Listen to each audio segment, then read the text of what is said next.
자, 이 NLP 전제 조건은 뭐 제가 토요일도 말씀드렸지만은 NLP 교류에 해당될 정도로 너무너무 중요합니다. 이거는 달달 웨일뿐만 아니라 그냥 소화를 시켰어. 즉 씹어 삼켰어. 소화를 시켰어. 뼈가 되고 피가 될 수 있도록, 살이 될 수 있도록, 완전히 내 것이 되어서 내 입에서 줄줄 이 말들이 나올 수 있도록 하는 게 중요합니다. 그냥 머리에 이해 정도로 해서는 의미가 없습니다. 이해가 아니라 씹어 삼켜서 소화시켜라. 우리가 이제 공부를 할 때도 보면 그냥 대충 이해를 하고 넘어가야 될 부분이 있습니다. 뭐 많은 분들이 책을 읽을 때 그렇게 읽죠. 뭐 예를 들어서 이제 성공하는 사람의 일과의 습관이라는 책이 있어요. 그 책을 뭐 300만 부가 팔렸다 이렇게 이야기하는데, 그 300만 부가 팔렸다는 이야기는 300만 명이 읽었다는 이야기잖아요. 그렇다면 300만 명이 성공을 했느냐? 그거 아니거든요. 왜 이런 문제가 생기냐면은 책을 산 사람 중에 거의 90% 정도는 책 50페이지도 읽지 않고 책을 덮어버린다는 거예요. 나머지 10%가 이제 책을 완독을 하는데, 그 10% 중에서도 또 90% 정도는 한 번 이상 읽지 않는다는 거죠. 두 번 이상 읽는 사람은 그 10% 중에 또 10% 정도가 두 번 이상 읽는다는 거죠. 저와 같이 한 100번 읽는 사람은 얼마나 될까요? 100번. 저는 성공하는 삶의 일과의 습관을 한 100번을 읽었고요. 뭐, 내 안에 잠든 그 일을 깨우라 한 100번 읽었지. 무한 능력을 한 100번을 읽었지. 또 이 브라이언 트레이시의 성취심리, 뭐 이런 성공학이나 심리학의 교과서에 해당되는 책을 한 100번 이상 제가 다 읽었거든요. 거의 달달 웰 정도로 제가 읽었죠. 제 입에서 말이 나올 정도로. NLP 관련된 책은 뭐 말할 것도 없죠. 이렇게 책을 보는 사람이 제가 보기에는 없는 것 같아요. 그래서 이제 두 분 우리 이사님이 어차피 이제 저로부터 NLP를 배우기 시작했으니까 이런 철칙, 이런 원칙을 좀 이해를 했으면 좋겠습니다. 우리가 치유를 하고 변화를 하고 또 어떤 분야의 전문가가 되는 비결은 뭐냐면은 많은 책을 읽고 많은 공부를 하는 게 절대 아니에요. 절대 그런 게 아닙니다. 자, 쉽고 단순한 것을 지겹도록 반복을 해야 된다, 이 말씀드립니다. 자, 쉽고 단순한 것을 지겹도록 반복을 했을 때 내 몸이 기억을 하게 되고, 즉 내 무의식, 내 잠재의식 속에 패턴화가 되고, 그러면서 내가 말이나 행동으로 표현되고, 그게 또 인생으로 표현되고, 그래서 삶이 바뀌어진다는 거죠. 사람들 쉽고 단순한 것은 지겹다고 생각하거든요. 지겹기 때문에 절대 반복을 안 하거든요. 한두 번 해보고 그만두거든요. 이 NLP도 같은 원리예요. NLP를 그냥 한번 쭉 공부를 하고 끝내는 사람들이 대부분이잖아요. 아, NLP는 이런 것이구나. 대충 머리로 이해하고 더 이상 생각 안 하죠. NLP 자격증을 딴 분들도 이제 같은 맥락입니다. NLP 트레이너가 돼서 난 트레이너 자격증을 땄네. 다음에 필요하면 내가 써먹으면 되지. 그리고 더 이상 써먹지 않습니다. 그 세월이 가서 써먹지 않다 보면은 어떻게 될까요? 자, 이 근육을 사용하지 않으면은 감퇴되고, 근육은 자주 사용할수록 강해지는 거잖아요. 우리가 이제 운전 매너 두 번 이제 운전도 하시지만은 운전 매너를 따놓고 운전을 안 해버리면 어떻게 될까요? 장롱 매너가 되잖아요. 근데 운전 매너를 딴 이후에 계속 운전을 하면 어떻게 됩니까? 베스트 드라이버가 될 겁니다. 자, 이 NLP도 같은 맥락입니다. 일단 공부한 것을 계속 반복하면서 내 몸이 기억할 때까지, 내 무의식의 프로그래밍이 될 때까지 이렇게 하다 보면은 어느 순간에 내 마음이 바뀌고, 내 몸이 바뀌고, 내 인생이 바뀌고, 더 크게는 내 주변 사람들을 바꾸고, 이 세상을 바꾸는 그 힘이 될 수 있다. 이렇게 저는 말씀드립니다. 어쨌든 지금 제 전제 조건 이야기하다가 좀 말이 길었는데, 이 전제 조건은 그런 식으로 계속 좀 반복적으로 내 것으로 만들어야 된다는 거죠. 어떤 문제가 생겼을 때 그 문제를 전제 조건 입장에서, 그 전제 조건 관점에서 생각하는 훈련을 하는 게 참 중요해요. 뭐 지도는 영토가 아니다. 인간의 행동은 목적지향적이다. 모든 행동은 긍정적 의도에서 온다. 뭐 무의식은 선의적이다. 이런 이제 이 각각의 전제 조건이 있잖아요. 이 전제 조건 관점에서 내 삶의 문제를 바라보다 보면은 아, 문제가 아니구나. 더 이상 문제가 아니구나, 이런 걸 깨닫게 됩니다. 거의 모든 문제에 대한 해답을 나 스스로 찾게 됩니다. 어쨌든 그렇게 아시고, 자, 전제 조건에 좀 집중을 해라 말씀드립니다. 그럼 지난주에 했던 거, 토요일 했던 거 조금 다시 리뷰를 하면요. 지도는 아니다. 이제 지도는 영토가 아니다 그랬는데, 지도라는 것은 지금 메타포적으로 이야기하는데, 이 지도란 작은 종이에 영토의 모든 정보를 넣을 수 없는 것처럼 우리 마음이라는, 우리 마음이라는 이 작은 용량을 갖고 있는 이 마음 속에 세상의 모든 정보를 넣을 수가 없다. 그래서 우리가 지도를 믿으면 안 되는 것처럼 우리 마음을 믿으면 안 된다는 뜻입니다. 자, 지도도 뭔가 부족한 게 있는 것처럼 내 마음도 부족한 게 있다는 거죠. 자, 지도 자체가 삭제, 왜곡, 일반화가 되어서 빈약한 정보를 갖고 있는 것처럼 우리 마음 또한 삭제, 왜곡, 일반화가 되어서 뭔가 부족한, 빈약한 정보를 갖고 있기 때문에 너무 자기 마음을 믿지 마라. 그래서 내가 생각하는 이 마음 상태가 뭔가 좀 잘못될 수도 있다, 틀릴 수도 있다, 이런 걸 인정해야 되고, 상대방이 갖고 있는 그 어떤 잘못된 생각이라 할지라도, 나랑 생각이 좀 틀리다 하더라도, 당신 생각이 좀 옳을 수도 있습니다, 타당성이 있습니다, 이렇게 인정을 해야 되는 거죠. 그래서 모든 사람의 지도는 어느 정도의 타당성이 있다, 타당성. 그래서 상대방의 지도를 존중해라, 이렇게 이야기 드릴 수 있습니다. 그리고 NLP 훈련의 목적은 우리 빈약한 이 편견과 선입견으로 가득 차 있는 이 빈약한 지도를 좀 더 풍성하게 융통성이 있는 선택의 폭이 넓은 지도를 만들도록 도와줌으로써 스스로 삶에 대한 올바른 답을 찾고 스스로 지혜를 갖도록 이제 도와주는 겁니다. 그래서 이제 이 NLP는 기독교나 불교나 이 종교와 전혀 관계가 없다고 말씀드렸고요.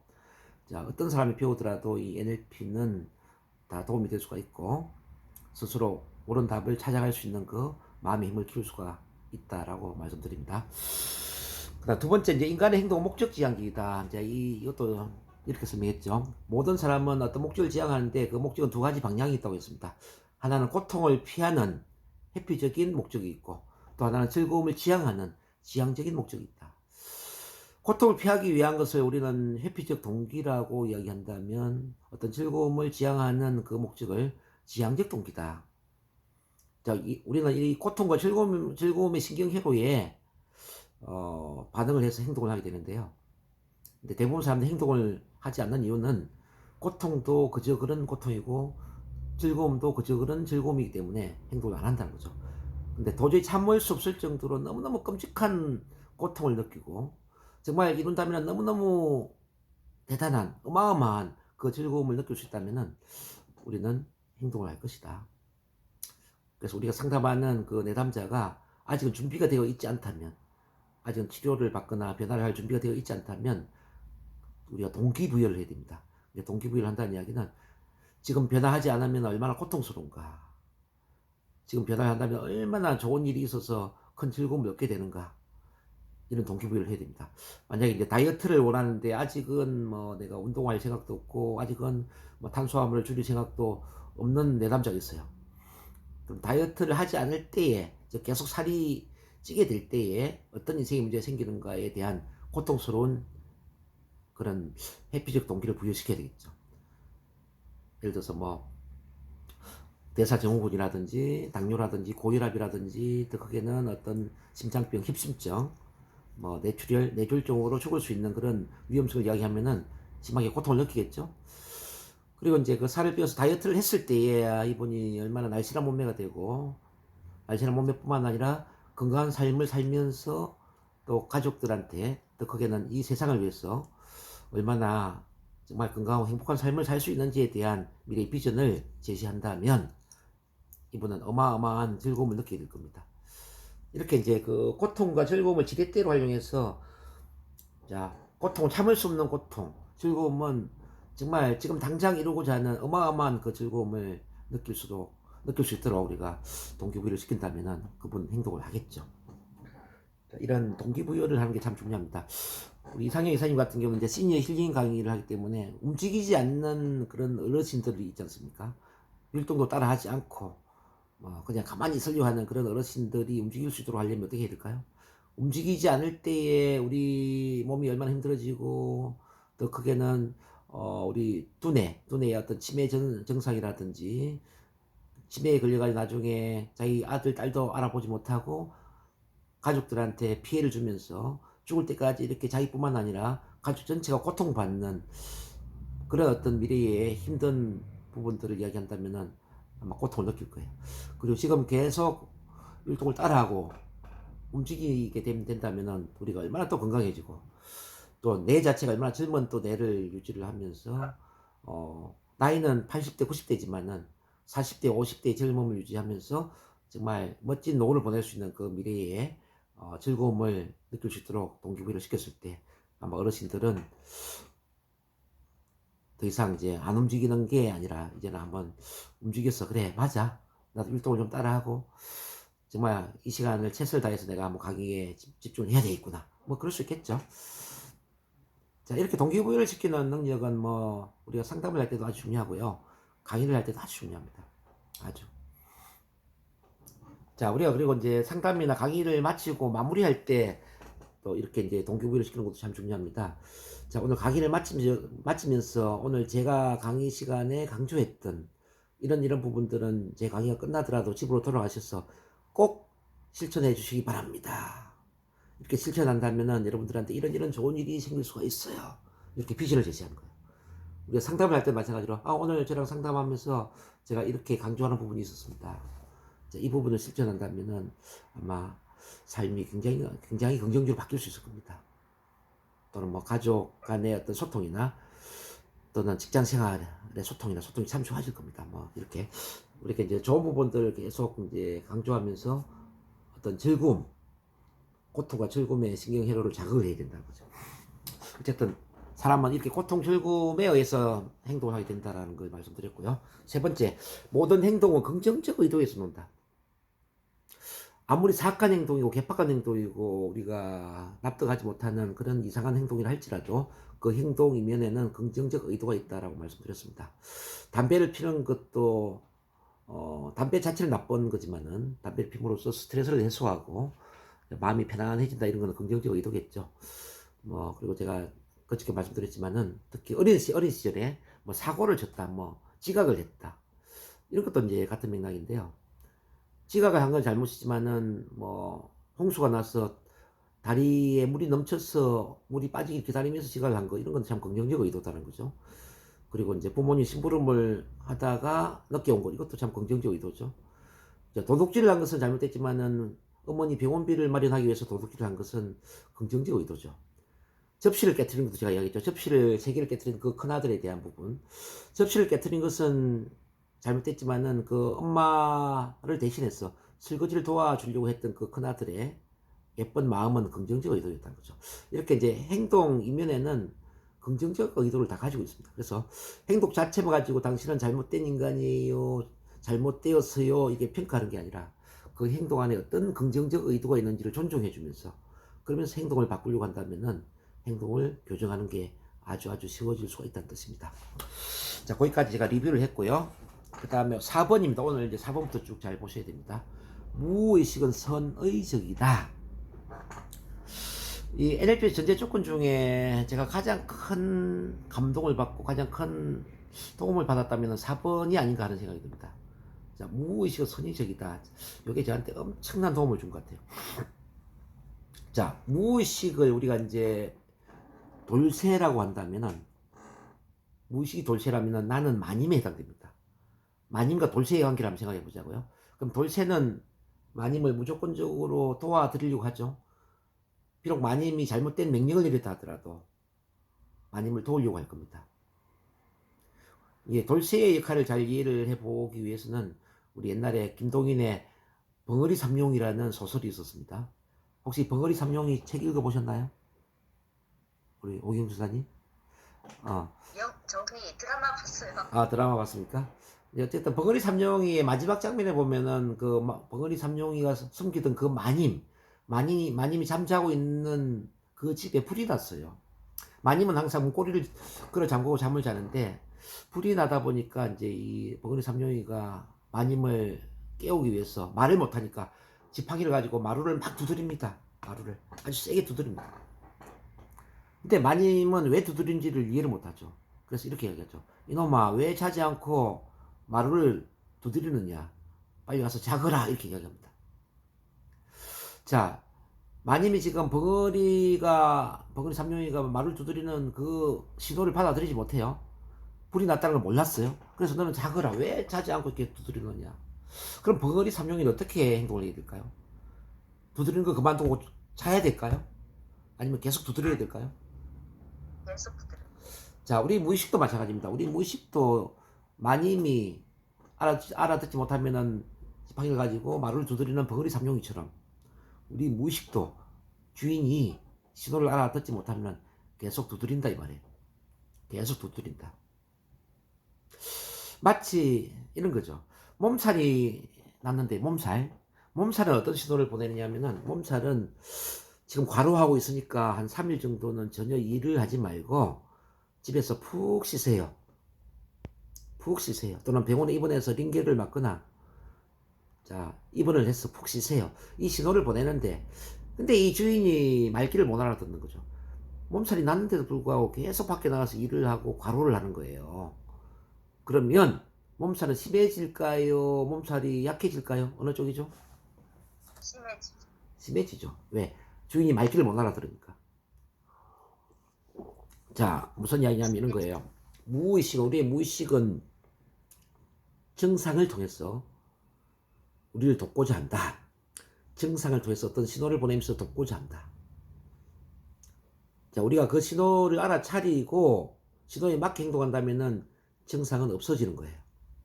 즉, 몸살이 났을 때 우리가 과로를 하지 않고 집에서 푹 쉬거나 병원에 입원을 해서 링겔을 맞거나 이렇게 푹 쉬고 있으면은 몸살은 없어진다 이 말이에요.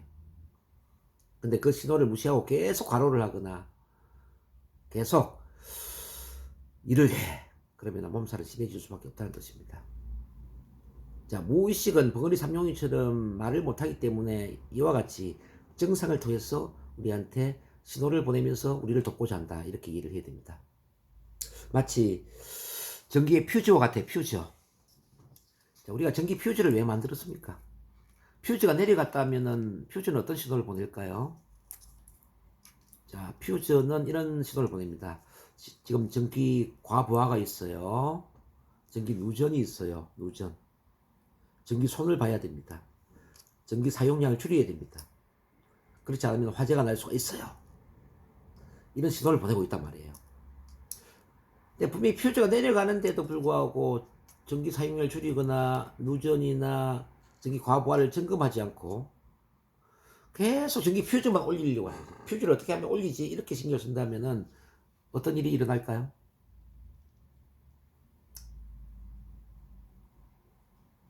결국 이제 전기는 멈추죠. 방전.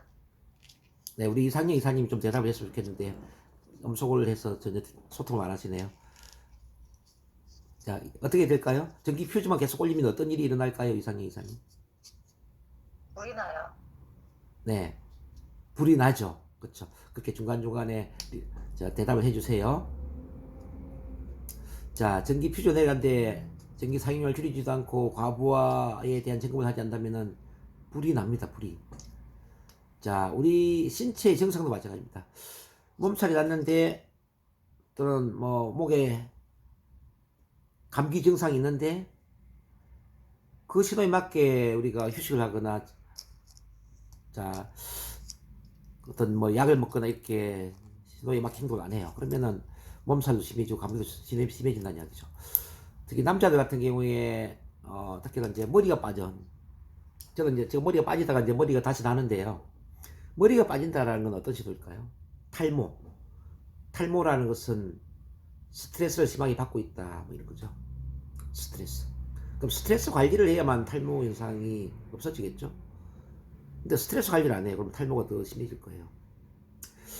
여자들 같은 경우에는 그 메이크업을 하기 때문에 화장을 하는데 얼굴에 화장이 잘 안 받아요.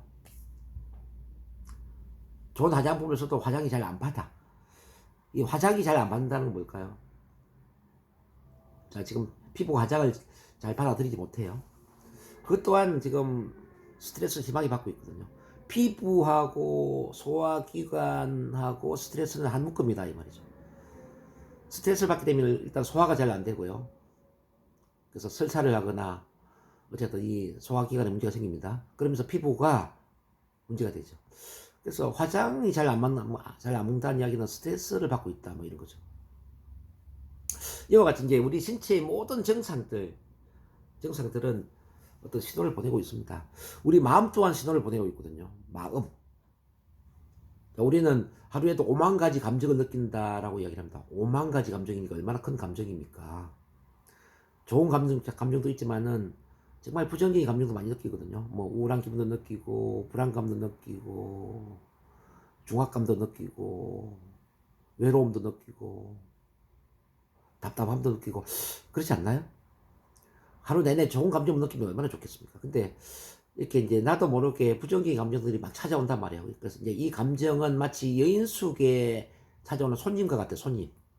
여인숙, 이른바 여간에, 이른바 모텔에 좋은 손님만 오는 거 아니잖아요. 여러 손님들이 오잖아요. 그러니까 우리 감정도 마찬가지예요. 우리 감정도 우리를 뭐 모텔이나 이 여간에 찾아오는 손님처럼 다양한 감정들이 찾아온다는 거죠. 기분이 좋아지기도 하다가 슬퍼지기도 하고, 또 즐거움을 느끼다가 또 슬픔을 느끼기도 하고, 외로움을 느끼기도 하고, 뭐 잘 될 것 같기도 하다가 뭔가 좀 불안하기도 하고, 걱정이 되기도 하고, 뭐 그렇지 않습니까? 그래서 이제 이 감정이 보내는 신호를 잘 받아들여야 된다는 얘기죠. 감정이라는 것도 하나의 증상이거든요. 내가 외롭다라는 것은 뭐냐?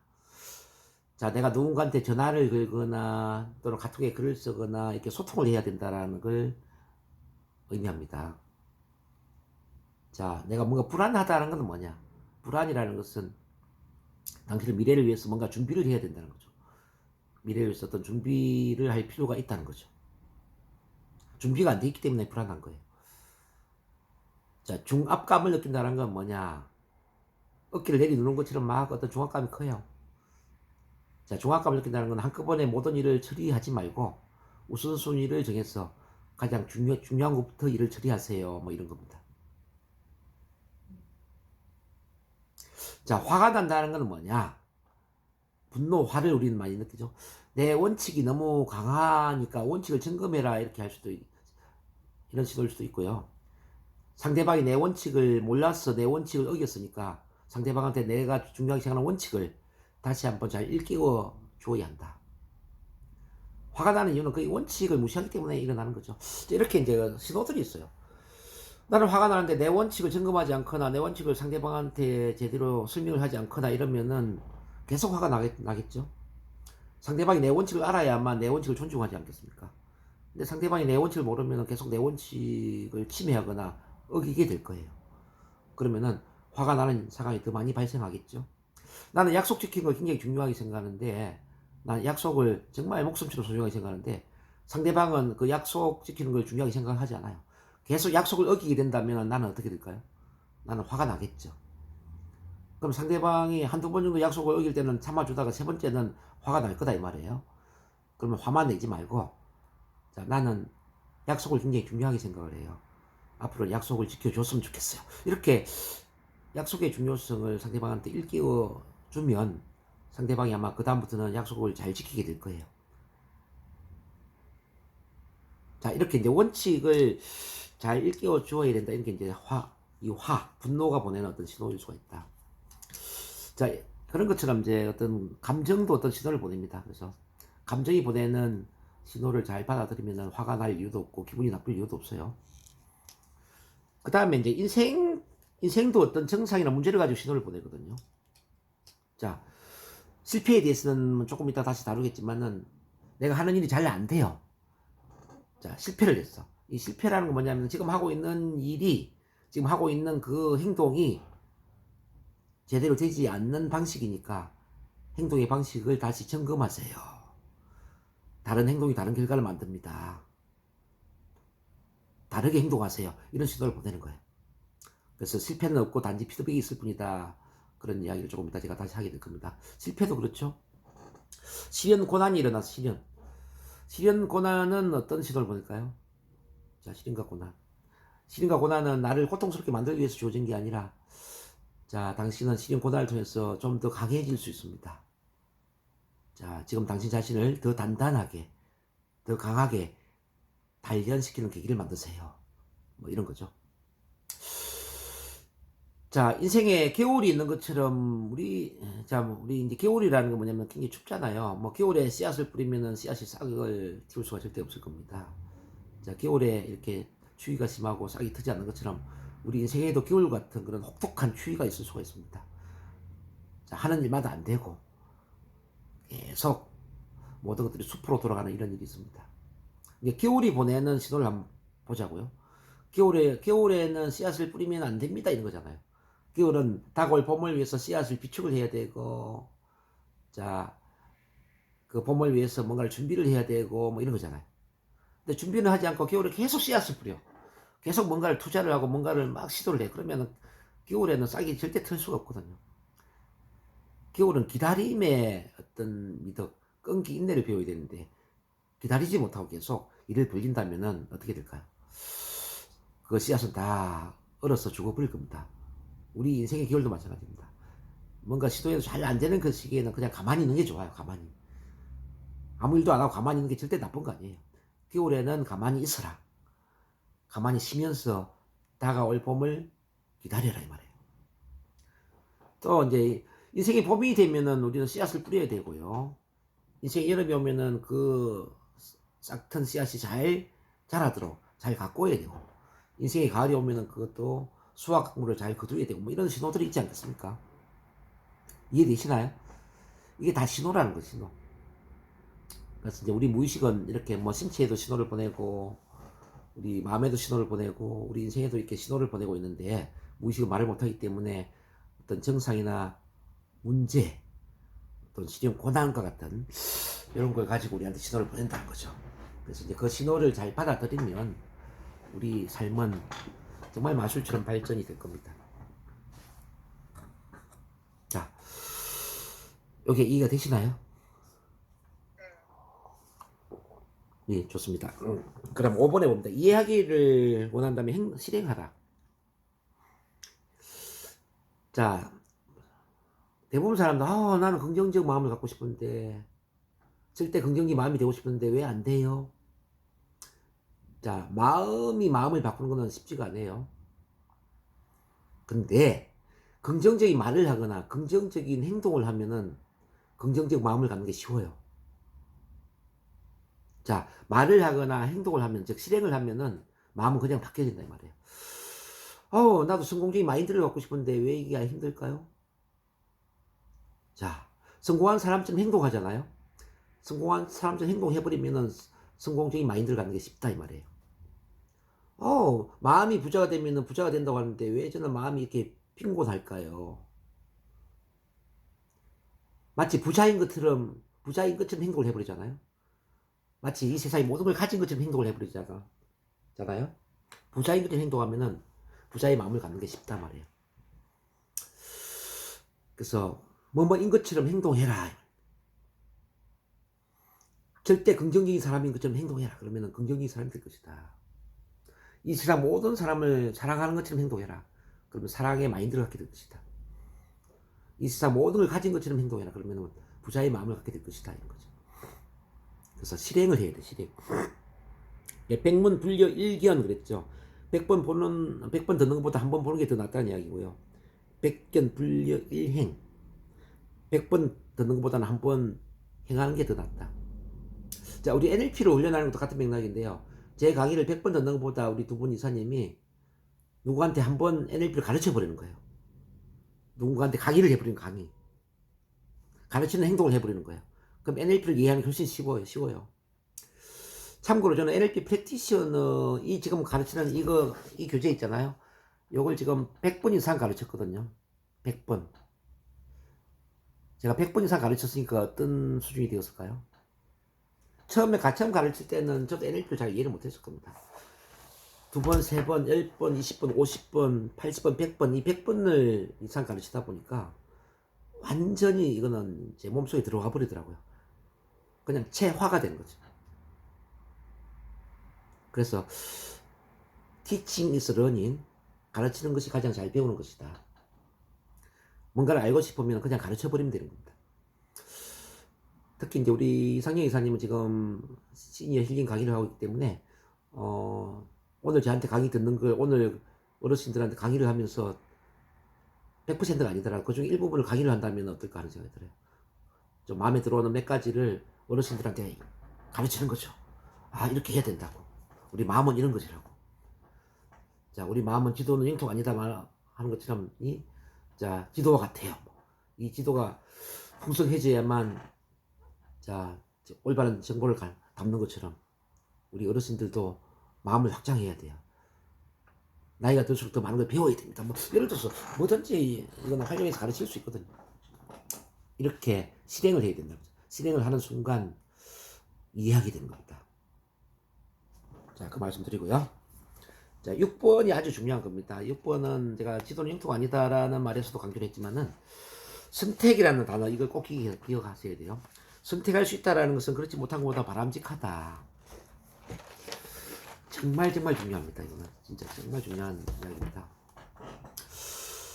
선택이라는 단어를 이렇게 먼저 좀 이해를 해보겠습니다. 자, 인생이 뭐냐 묻는다면은 B, C, D다 이렇게 이야기를 하거든요. B, C, D. 인생은 B, C, D다 이 이야기를 많이 들어보셨을 것 같아요. B는 birth, 탄생이라는 뜻이고요. D는 death, 죽음이라는 뜻입니다. 중간에 C는 choice, 선택. 자, birth, choice, death. 자, birth, 탄생과 death, 죽음 사이에는 choice, 선택이 있단 말이에요. 자, 탄생과 죽음 사이에는 선택이 있다. 무슨 이야기입니까? 태어난 이후에 어떤 선택을 하느냐에 따라서 우리 삶이 달라진다 이 말이죠. 제가 좋아하는 그 명언 중에 이런 명언이 있습니다. 위대한 사람은 태어나는 것이 아니라 선택과 훈련에 의해서 만들어지는 것이다.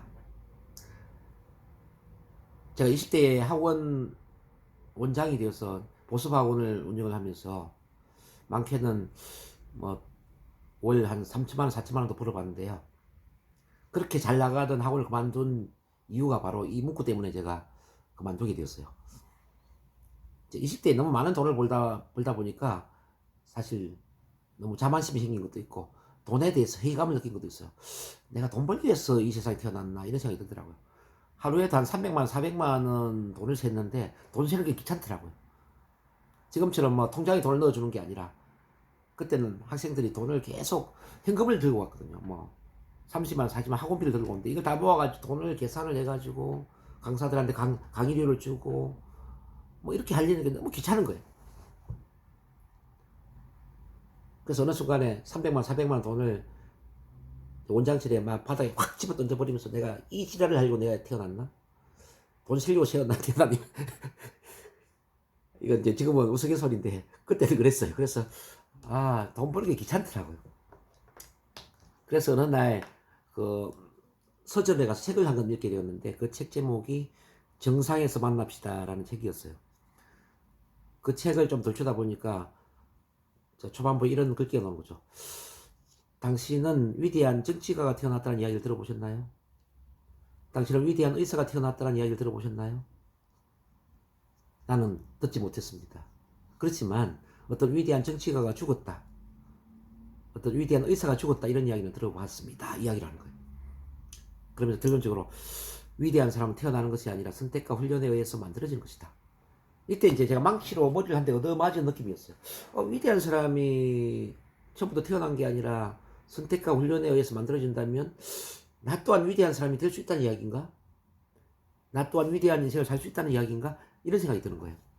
그래서 이제 제가 우리 후배가 이제 수학을 가르치면서 부원장을 하고 있었는데 그 후배한테 한 일주일 동안 학원을 맡겨놓고 제가 혼자 여행을 떠났습니다. 노트 한 권만 들고. 자, 여행을 떠났습니다. 그리고 이제 혼자 여행을 다니면서 도대체 내가 죽을 때까지 하고자 하는 일이 뭐지? 인생에 대해서 곰곰이 생각하게 되었어요. 돈과 관계없이 내가 죽을 때까지 정말 하고 싶은 일이 뭔가? 내가 왜 태어났는가? 내 삶의 목적이 뭔가? 내 인생이 진정한 비전과 사명이 뭔가? 뭐 이런 걸 32살 때 이제 면밀하게 고민을 하게 되었죠. 그러면 일주일 만에 답을 얻었어요. 나는 가르치는 걸 참 잘하고, 그리고 나는 사람들을 돕고자 하고, 그리고 동기부여를 시키는 능력이 있구나. 그러니까 동기부여 강사가 한번 돼보자. 그러면서 일주일 만에 제가 그 학원을 그만두게 된 거예요. 후배한테 너 학원 운영해. 난 더 이상 학원 하기 싫어. 학원을 반값에 넘겨버리고 저는 그러면서 제가 이제 스피치 학원을 하게 된 겁니다. 32살 때. 어쨌든 이제 뭐가 과거의 이야기인데요. 그러면서 세월이 지금 지나서 제가 나이가 57이 되었고요. 그 57 되는 과정에서 많은 일들이 있었죠. 실패도 하고 실현 고난도 경험하고 자, 여러 경험들이 있죠. 자, 이로 말할 수 없는 뭐 참 산전수전 땅굴전 공중전 참 많은 걸 경험했는데 그렇지만 저는 절대 후회하지 않습니다. 왜냐하면 저의 선택이거든요. 저는 위대한 삶을 선택했고 자, 위대한 인간이 되기로 선택을 했거든요. 그리고 저한테 찾아오는 모든 분들 위대한 삶을 살 수 있도록 도와주겠다라는 선택을 제가 내렸고요. 일단 선택의 힘에 대해서 좀 말씀드렸고, 근데 이 선택이라는 것이 폭이 좁으면 어떻게 되느냐? 폭이 좁으면 우리는 부정적인 쪽으로 갈 수밖에 없어요. 자, 이야기를 들어보셨나요? 자극과 반응 사이에는 공간이 있다. 이런 이야기 들어보셨나요? 자극과 반응 사이에는 공간이 있다. 자극과 반응 사이에 공간이 없으면 자극을 받으면 우리는 바로 반응을 하게 돼요. 자, 예를 들어서 파볼로프의 개를 한번 생각해 보자고요. 자극과 반응은 파볼로프 개 실험에서 오는데 파볼로프의 개는 종소리를 들으면 침을 흘려. 맞습니까? 파볼로프의 개는 종소리를 들으면 침을 흘린다. 이건 뭡니까? 자극을 받으면 바로 반응을 한다 이 말이에요. 근데 우리 인간은 파블로프의 개가 아니란 이야기예요. 우리는 종소리를 들어도 침을 안 흘릴 수가 있어요. 스트레스를 받는 상황이 주어지더라도 스트레스를 받지 않을 수가 있다 이 말입니다. 힘든 상황이 주어지더라도 힘들어하지 않을 수가 있고요. 화가 나는 상황이 되더라도 화를 내지 않을 수가 있다는 뜻입니다. 왜? 우리는 반응을 선택할 수 있는 힘이 있기 때문에. 요즘 이해가 되고 있나요? 네. 인간은 반응을 선택할 수 있는 힘이 있지만 동물은 반응을 선택할 수 있는 힘이 없다. 근데 인간은 동물이 아니다 이 말이에요. 나는 개가 아니다. 제가 그래서 강의할 때 이런 이야기가 나는 개가 아니다 하면 사람들이 막 웃어요. 그래서 제가 죄송합니다. 개에 비유해서 참 죄송한데요. 근데 우리는 개가 아닌데도 불구하고 개 같은 반응을 하는 경우가 많이 있습니다. 개 같은 반응. 스트레스 상황이 되면 스트레스를 받고요. 누가 화나는 행동을 하면 화를 내고요. 자, 일이 잘 안 되면 짜증을 내고요. 실패를 하면은 좌절감을 느끼고요. 이게 다 뭐죠? 개 같은 반응이에요. 제가 이렇게 이야기하면 사람들이 그때는 고개를 가딱가딱 하죠. 자, 인간은 개가 아님에도 불구하고 개 같은 반응을 하는 경우가 참 많이 있습니다. 바로 자극에 대해서 즉각적인 반응을 하게 되면 개 같은 반응입니다. 사건, 경험, 상황에 대해서 반응을 선택하지 못하고 사건, 경험, 상황에 지배를 받게 되면 사건, 경험, 상황에 지배를 받아서 바로 반응을 하게 되면 개 같은 반응이다 이 말이죠. 다른 말로 하면 사건의 노예가 되고 경험의 노예가 되고 어떤 상황의 노예가 되는 거죠. 우리가 이 노예 같은 삶을 살지 않고 개 같은 삶을 살지 않기 위해서는 반응을 선택할 수 있는 힘을 키워야 돼요. 즉 선택의 폭을 넓혀야 된다 이 말이에요. 선택의 폭을 넓혀야 된다. 이른바 종소리를 들었을 때 우리는 선택을 해야 돼요. 아, 저 종소리가 밥 먹으라는 종소리구나. 학교 수업 종소리구나. 애들이 장난친다고 종을 치고 있구나. 저 종은 매월 1월 1일 날 이 종각에서 치는 새해의 첫 종소리구나. 저 종은 절에서 스님이 치는 종소리구나. 이걸 우리가 선택할 수 있어야 된다는 거죠. 그러면 그 종소리를 선택할 때 우리는 어떨 때는 밥 먹으라는 종소리라고 예의를 할 때는 침을 흘릴 수도 있지만 새해의 첫 종소리다 그러면 새해를 새롭게 준비하는 힘을 갖게 될 것이고요. 애들이 장난치면서 종을 친다면 애들을 꾸지람할 수도 있을 거예요. 이게 반응이라는 거예요. 반응. 자, 우리 삶에도 이제 이런저런 여러 통제하지 못하는 일들이 일어나요. 뭐 힘든 사건, 힘든 경험, 뭐 또 힘든 상황들, 또 만나는 인간들도 마찬가지. 우리가 만나는 인간들이 좋은 인간도 있지만 안 좋은 인간도 있어요. 좋은 사람과 만나면 얼마나 좋겠습니까? 사기꾼도 있지. 자, 우리를 배신하는 사람도 있지. 우리를 무시하고 비난하는 사람도 있지. 그렇지만 또 모래 속의 진주처럼 혹하다가 우리 두 분 유사님처럼 진주 같은 정말 보석 같은 그런 괜찮은 귀한 만남을 갖게도 되죠. 진짜 모든 만남이 정말 귀한 만남이면 얼마나 좋겠냐고요. 근데 우리가 안 좋은 사람을 만날 때마다 기분 나쁘고 힘들어하고 짜증내고 그러면 우리 삶이 어떻게 되겠냐고요. 그래서 만남